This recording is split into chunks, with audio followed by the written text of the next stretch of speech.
Olá, voltei mais uma vez para fazer um vlog para vocês. Algumas pessoas sabem, né, que eu estou viajando atualmente. Eu estou em Paris, estou aqui por 3 meses para fazer uma pesquisa na Universidade de Nanterre, que faz parte da minha pesquisa de pós-doc. Eu estou traduzindo e produzindo um comentário sobre um texto proto-feminista do século XVII. Na verdade, três textos desse autor proto-feminista do século XVII chamado François Paulin de la Barre. Eu cheguei aqui, vai fazer quase um mês, passou realmente muito, muito rápido, né? Bom, eu tenho filmado algumas coisas, não sei se me dou muito bem com o formato de vlog, porque às vezes eu vou nos lugares e eu só tiro foto e acabo esquecendo de filmar pro formato de vlog mesmo. Mas eu reuni algumas coisas, algumas imagens para postar para vocês. E também eu tenho gostado de usar alguns espaços da internet, tipo o Substack, ah, como lugares de depósitos, como depósitos de memória, né? E eu acho que fazer vlogs tem um pouco essa função também de guardar memórias, e esse é um momento importante, especial. Eu acho que valeria de fato me dedicar a isso, né? Eu tenho visitado alguns museus e tido acesso a alguns livros, tanto para pesquisa mais formal, quanto para outros temas que eu gosto de ler e sobre os quais eu tenho interesse em pesquisar mais por fora mesmo, né? E escrever por fora mesmo. Então, esse vlog vai ser uma espécie de tentativa de mostrar as coisas que eu filmei, os lugares que eu fui, guardar um pouco essas lembranças e comentar um pouco das coisas que eu tenho lido e visto e gostado mais. E aí eu separei em alguns blocos aqui de livros e objetos que eu comprei ah, e que, enfim, eu tenho gostado de pensar sobre também. E um pouco vou tentar seguir a ordem cronológica dos lugares em que eu fui, né? Dos museus e dos lugares que eu fui. Antes de falar propriamente dos lugares que eu fui, eu queria começar mostrando para vocês. Na verdade, esse é um interesse que tem vindo desde o Brasil, mais ou menos desde o final do mês de março. Eu cheguei aqui na primeira semana de abril, a partir desse livro aqui. Eu comentei sobre ele com muitas pessoas, porque foi uma leitura muito interessante. Vocês podem ver que ele está todo marcado. Fazia tempo que eu não me engajava tanto em marcar livros, né? E ele é um livro super recente, foi publicado pela editora Fósforo, escrito pela Ingrid Fagundes, chamado Diário do Fim do Amor. Vocês vão encontrar, acho que muitas resenhas sobre ele, muitas pessoas na internet comentando também. E eu, de fato, gostei muito de ler esse livro, e ele foi um livro muito importante para mim nas últimas semanas, e sobretudo nessa passagem do fim de março para o começo de abril e da vinda para a viagem. Eu viajei para cá lendo esse livro, né? Peguei o avião lendo esse livro. Na minha primeira semana aqui eu li esse livro e eu não queria tanto falar sobre o conteúdo dele, porque eu acho que o que mais me interessa, além de ser uma escrita que evoca um pouco essa coisa do conforto, né? Um livro muito confortável de se ler, de passar um tempo junto, de ficar com ele próximo de você. Eu gosto muito do fato dele mesclar escrita diarística, então esse livro é ao mesmo tempo, como o título já adianta, um diário do fim do amor, com reflexões mais teóricas sobre o gênero do diário, né? O diário como forma. E a autora ela vai transcrevendo diversas passagens de diários de outras escritoras célebres, né? Como a Anaïs Nin, como a Virginia Woolf e como uma outra escritora que eu não conhecia, mas que acabei conhecendo através dela, que ela tem um nome difícil de pronunciar, mas é Bashkirtsev, não sei se é assim, que escreveu um diário também, e eu tô lendo ele, mas já já eu falo sobre ele também. Eu escrevi um texto na Substack um pouco inspirada por esse livro, que é ao mesmo tempo um texto de fragmentos, né? Um texto meio em formato de diário, mas também uma reflexão sobre a forma do diário. E esse fazer um pouco bem típico do diário, de você se criar na escrita, né? E eu tento falar um pouco sobre como que eu acho que existe uma ilusão, na verdade, de que no diário a gente está muito mais próximo, muito mais colado ao eu, e que na verdade a gente no diário tem só mais uma oportunidade de forjar um outro eu na escrita, né? Isso está me interessando bastante. E aí não só eu fiquei muito apegada a esse livro recentemente, como ele me influenciou, na verdade eu já estava escrevendo um diário de maneira mais sistemática e mais atenta desde o fim do ano passado, mais ou menos dezembro do ano passado, e segui com ele. Ele não tá aqui, o meu outro diário, ele tá. Na verdade, ele tá servindo de tripé pra eu gravar esse vídeo, mas ele tá aqui embaixo. Mas eu comprei, antes de vir pra cá, uns cadernos numa loja que eu descobri no Instagram que tem cadernos muito fofos. E é uma loja chamada O Mútuos. Eu recomendo muito essa loja, viu? Os cadernos são bem bonitos. E essa loja, além disso, ela tem uma proposta de fazer cadernos mais temáticos. Então, por exemplo, tem um dos cadernos chama Mapa dos Sonhos. E aí ele tem várias entradas para você escrever e planejar os seus sonhos, as coisas que você quer conquistar. Um outro que é voltado para a escrita de páginas matinais. Enfim, tem toda uma proposta um pouco mais ativa para se pensar cadernos. E quem gosta de cadernos, eu acho que deveria dar uma olhada nessa loja também. De qualquer maneira, esse que eu comprei, ele é páginas matinais, mas ele é simples, né? A proposta é essa, mas ele é um caderno não pautado. E eu resolvi usar esse caderno para ser o meu diário nos 3 meses que eu vou ficar aqui, né? De abril até final de junho. Então, tenho escrito bastante nele as minhas memórias e tenho usado para guardar papéis também. Então, aqui estão fotos que eu tirei, não vou mostrar, porque estão meio trashzinhas, mas os lugares em que eu fui, aqui, por exemplo, entrada de museu, é, ticket do metrô, eu tenho usado o mapa da cidade também, eu tenho usado para guardar esses papéis como memória. Então, tenho lido sobre diários e tenho tentado manter um diário. É difícil às vezes escrever todos os dias, mas eu tenho tentado escrever o máximo que eu posso. E além disso, tenho lido 2 outros diários, né? Às vezes mais um do que o outro. O diário dessa escritora do fim do século XIX, se eu não me engano, Marie Bashkirtsev, e ela escreveu um pouco em francês, né? Esse diário dela. Essa edição é muito antiga, tá em português, tá, gente? É uma edição de 1600, olha a obsessão com o século XVII. É 1943, então é muito antiga. Eu não sei da procedência da tradução, ela tá meio que caindo aos pedaços, mas parece que é a única que a gente tem disponível em português. E, na verdade, tem todo um imbróglio envolvendo a publicação dos diários dessa escritora, porque, de fato, parece que a família manipulou muita coisa.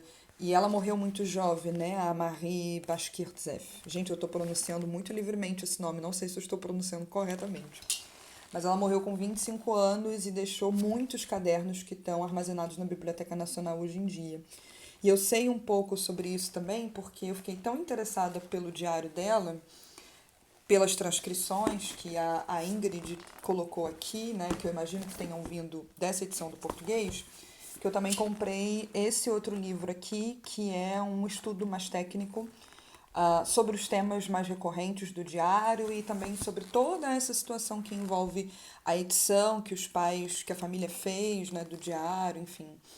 Eu ainda não li ele todo, realmente eu li só um pouco da introdução mesmo, mas como semestre que vem eu devo dar um curso sobre escrita feminina na UERJ, um curso que vai ter um pouco mais uma pegada um pouco mais experimental, eu comprei porque é um tema que eu gostaria de abordar.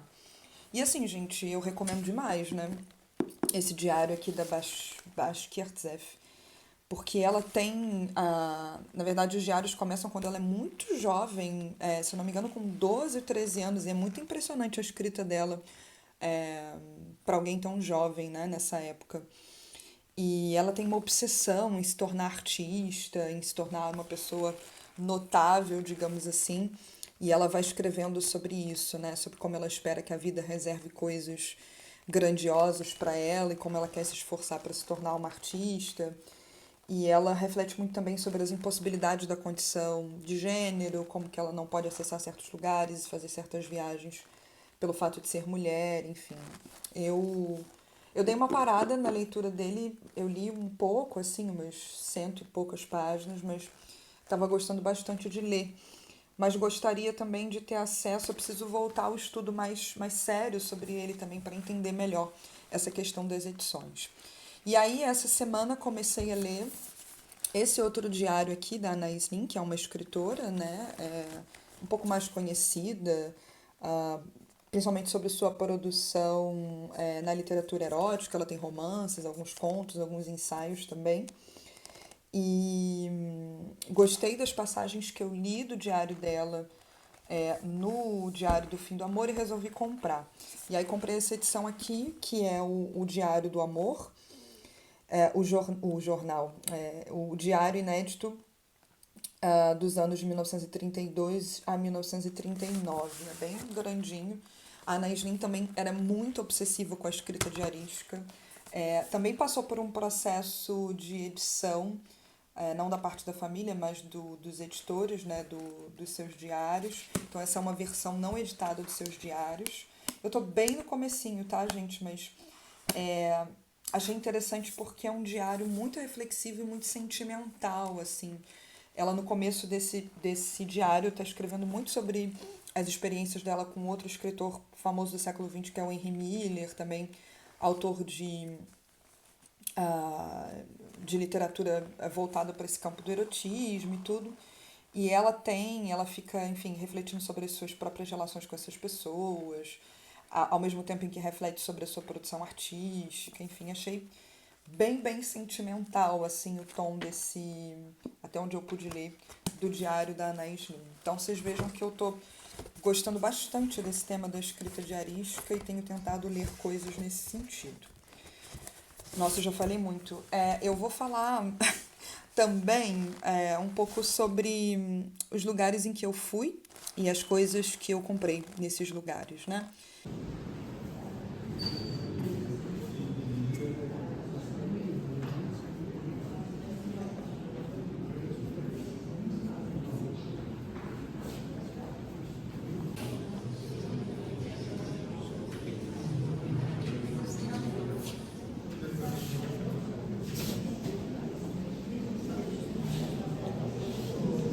Então, eu tenho gostado muito de ir a museus. Eu fui em duas exposições que eu adorei. Uma primeira no Museu de Arte Moderna. Na verdade, foram duas exposições nesse mesmo museu, né? Uma que era do Matisse. Na verdade, essa exposição aqui, Matisse e Marguerite, que são pinturas que o Matisse fez da sua filha Marguerite. Eu gosto muito de Matisse, então foi mais uma oportunidade. Já tinha visto algumas outras coisas dele da outra vez que eu estive aqui, então foi legal ir nessa exposição. E mais legal ainda foi ir em outra exposição que estava no mesmo museu. Eu fui nas duas no mesmo dia, da Gabriele Münter, que é uma pintora expressionista alemã. E na época em que eu estava estudando alemão, a minha professora de alemão fez uma aula sobre ela ano passado. E achei uma coincidência muito boa, porque estava tendo essa exposição justo agora que eu tô aqui, enfim. Eu gosto mais de algumas coisas do que de outras, né? Por exemplo, essa pintura que eu gosto bastante, dessa mulher escrevendo. E algumas paisagens que ela faz também acho bem bonitas. Então foi uma exposição legal. E aí eu acabei comprando de presente para minha professora. Vou entregar para ela assim que eu voltar para o Brasil. A gente se vê, esses dois postais com duas pinturas da Minter. E comprei para mim esse imãzinho de geladeira, que é uma coisa que eu gosto de comprar também quando eu vou em exposição. Eu tenho alguns na minha geladeira em casa no Brasil. E aí aproveitei para comprar caderno, né, gente? E esse aqui que é maravilhoso. Eu amo essa pintura do Matisse. E eu achei lindíssimo, não só pela capa do caderno, mas é um caderno grande. Gente, o papel é maravilhoso, tá? É aquela folha um pouco mais amarelada. Eu nem tive coragem de estrear esse caderno ainda. Mas tô guardando para alguma coisa especial. Eu tô com um monte de caderno aqui que eu comprei. Ainda não dei um uso para eles de fato, mas uma hora eu vou descobrir a função desse caderno aqui. E vai ser alguma função muito especial.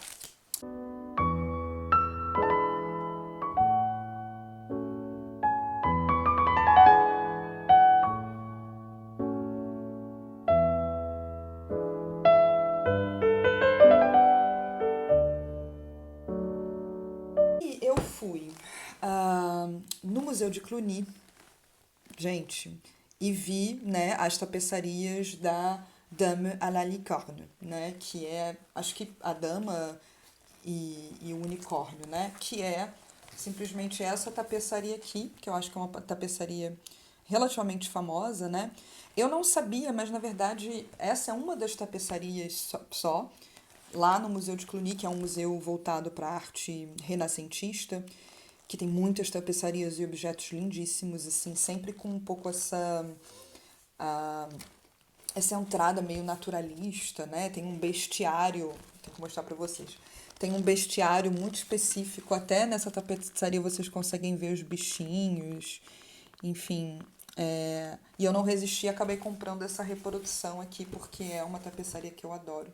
Foi muito emocionante ir ver essas tapeçarias, assim, elas ficam numa sala à parte, elas são imensas, assim, e claro que é um pouco o carro-chefe do museu, então tava bem cheio e eu fiquei um tempo lá olhando, né? Mas além dela tem muitas coisas bonitas no museu, outras tapeçarias bem de gênero, assim, representando cenas de épocas e certos comportamentos sociais, certos ritos sociais. E é tudo muito mágico, né? Eu acho essas tapeçarias renascentistas, elas têm esse tom muito curioso. E aí comprei essa reprodução e essa outra aqui, que eu adorei também, Seine Galante, menorzinha, mas também porque eu gostei desses animais. E não pude resistir lá a esses dois livros. Gente, um deles é um pouco uma bobeira, mas eu achei lindo. Eu falei, meu Deus, eu preciso. Que é esse livrinho, olha que coisa fofa. E ele é Les Petits Livres des Sorcières. Então é o livrinho das bruxas. E ele é uma bobagemzinha, assim, ele tem algumas coisas escritas aqui sobre história da bruxaria, tudo assim, muito lúdico, né? Com um tom um pouco infantil, mas, por exemplo, como nos tornamos bruxas, uma bruxa se parece com o quê? A rainha bruxa, o fruto proibido, e aí ele se propõe a descrever de uma maneira bem leve um pouco esses mitos associados na cultura ocidental à bruxaria. E na verdade o que me chamou a atenção nesse livro e me convenceu a comprá-lo foram principalmente as ilustrações. Então, para cada. Deixa eu ver se eu consigo mostrar. Para cada pequeno texto há uma ilustração e eu amei essas ilustrações. E aí é um livro que eu gosto de pegar e ficar olhando e depois pesquisar um pouco essas ilustrações também. Então, eu não resisti quando eu vi esse livro. Inclusive, a livraria do Museu de Cluny, gente, é uma perdição. Porque você tem toda uma bibliografia sobre bestiário medieval e essas reproduções lindíssimas, livros técnicos, livros de arte, coisas do Jacques Le Goff. Olha, difícil resistir, assim. E essa coleção, depois eu descobri também, eu não vi lá, só tinha essa daqui, né, da Sorcière, mas tem, por exemplo, Les Petits Livres do Japão, Les Petits Livres de Paris, dos gatos. Eu acho que, imagino que sempre com essa mesma proposta de apresentar um textinho e uma iconografia. Então, isso. E esse outro que eu também comprei por causa das imagens, eu adoro esses livros assim, que chama Le Bestiaire d'Amour. Ele tem um texto do Richard de Fournival e, além disso, um álbum que acompanha. Gente, olha essa galinha maravilhosa. E aí eu falei assim, eu preciso dessa galinha, né? E várias outras reproduções aqui de alguns animais. Eu estava mais interessada pelas reproduções do que pelo texto, né? Evidentemente. Então, isso aqui foi. Olha esses pássaros, coisa maravilhosa. Isso foi lá no Museu de Cluny.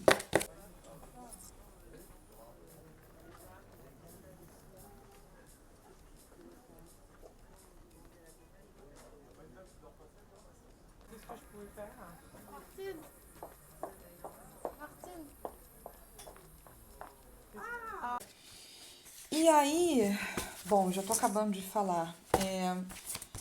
Eu fui, além de ir em museu, claro, no mercado de pulgas, atrás de antiguidades. E assim, gente, de novo é uma perdição, assim, é um nível de, para quem se interessa pelo tema de antiguidades, muito absurdo da quantidade de coisas que a gente pode encontrar lá.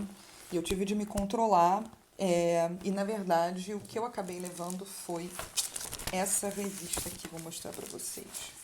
Belíssima, chamada La Vie Parisienne, que eu fiquei completamente apaixonada. Tinha outros números lá, li um pouco dela, mas principalmente pelas ilustrações, né? Então é uma revista de 6 de novembro de 1920, sobre comportamento, né? Moda e comportamento. Então aqui vou mostrar para vocês um pouco dos detalhes.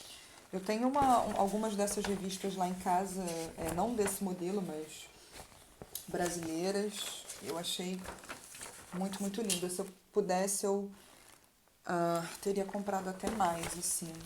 Mas, de novo, só esses papéis lindos que dá vontade de ficar olhando, né? Aqui também, l'amour poétique e l'amour prosaïque, né? O amor poético e o amor prosaico. Acho que dá pra ver aí. E eu comprei uma calça também, mas não vou mostrar a calça que eu comprei. E foi só, né? Lá na Feira de Antiguidades, mas também, de novo, me segurando pra não comprar mais coisas. E foi numa grande. Eu nem falei onde foi, né? Mas todo domingo tem essa grande feira de antiguidades com pessoas que mostram suas próprias coisas, mas lojas mais formais mesmo, em Saint-Ouen. É o mercado de pulgas de Saint-Ouen, que é muito famoso, muito grande, tem muita coisa lá. Eu sei que tem outros mercados de pulga por aqui e vou tentar ir nas próximas semanas também. Lá quando eu comprei essa revista, a dona da loja me deu esse envelope que eu achei fofinho também. Talvez eu use para escrever alguma coisa para alguém, mandar um cartão postal, que tem um desenhozinho. Nem é antiguidade, na verdade, mas eu achei fofo também. Olha, tem alguns outros livros aqui mais ligados à pesquisa, né? Então eu estou muito feliz de ter podido finalmente comprar os 2 volumes da obra completa da Marie de Gournay, filósofa seiscentista, né? Viveu, na verdade, século XVI, século XVII. Tem uma obra imensa, como vocês podem ver, ainda a ser explorada. Muitos textos proto-feministas, uma produção autobiográfica, uma reflexão sobre moral, sobre língua francesa, que é muito interessante até onde eu pude estudar. E aqui, bom, material de trabalho mesmo, né, da Classique Garnier, que é essa editora que tem esses livros com essa capa mais padronizada amarela. Então, isso foi material de trabalho importante que eu tive acesso aqui.